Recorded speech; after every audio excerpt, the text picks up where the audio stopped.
इंग्रजी भाषेचा प्रॉब्लेम तेच सुरू झाले. तू लिहायला लावून लहानपणी आपल्याला शिकवले जाते क के ए, मग याला इंग्लिशचा ताण का येते जेव्हा त्याला कॅट, मग ते लिहिते के टी, पुन्हा मग मास्तर म्हणते गधा आहे का तू, कॅट असं आहे सीएटी. तूच म्हणला होता ना क म्हणजे के.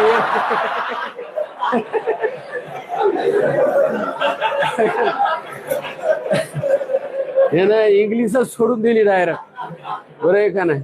नंतर अशा स्पेलिंग आल्या, बरं आहे का नाही. सायकॉलॉजी तिने येस पासून सुरू करला, ते म्हणला सायकॉलॉजीत येस नाहीच आहे, पी पासून सुरुवात. कर्नल लिहायला लावलं मास्तर, हे कसं लिहिलं कर्नल, ज्याला जसं शिकले कर्नल NAL कर्नल. मास्तर म्हणला तसं नसतं रे, COLONEL कर्नल. ते म्हणला हे कर्नल आहे, अरे हे तर मला तुम्ही जसं शिकले त्याच्यानुसार हे कोलोनेल आहे, कोलोनेल का नाही. नो लिहायला लावा त्याला, नो. आता बी लिहित ते नो, त्याच्या बाद लय ताण आला, हे लिहिते नो. मग मास्तर म्हणते हे बराबर आहे कधी हे नाही. मग ते म्हणते हे काय, ते म्हणते हे बी नोच आहे. याच्यानंच मी इंग्लिश सोडून दिली म्हणलं, मास्तरलाच माहिती नाही काय. काही जण जे आपल्यासारखे इंग्लिशची भीती घेऊन सोडून आहेत याच कारणामुळे. कारण त्याला वाचायला आता बी मी उगाच सांगितलं म्हणून त्याला माहित झालंय नो आहे, नाही तर आता बी बरेच खेड्यापाड्यात याला कसं वाचते ते कनो,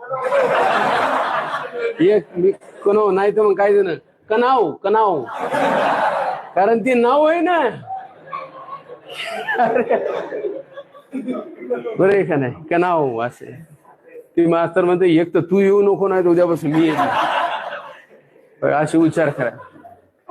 म्हणून आपण इंग्रजीतले शब्द स्पेलिंगचे वांदे होते लिहायचे, म्हणून मास्तर सांगायचा लिहा रे, जसं आता मी मराठी तुम्हाला लिहायला लावणार, लिहा देवनागरी लिपी आदर्श तुम्ही लिहाल बरोबर लिहित. इंग्रजीत आता तुम्हाला लिहायला लावायला लिह माय ग्रँडफादर इज, बरोबर आहे असं. आता हे याला ताण येते, ती पुन्हा विचार काय म्हणले सर माय ग्रँडफादर, याला येते का स्पेलिंग नाही, पण त्यानं इंग्लिश कशी लिहिली पाहिजे ना, असं हात धाव माय ग्रँडफादर इज अ फार्मर.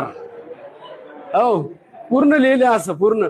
मास्तरला वाटलं हे लिहाले मस्त, त्याच्या बाद येळ आली उच तू लिहिलं का, हो वाच. त्यांनी वाटलं माय ग्रँडफादर इज अ फार्मर, बराबर आहे, कोणीच काय म्हणलं नाही. जेव्हा हे वही पाहायला गेलं तेव्हा कळाले मराठीत लिहिलं बरोबर का नाही. लिहायचं होतं असं त्याला माय ग्रँडफादर इज, लिहायचं असं होतं असं माय ग्रँडफादर.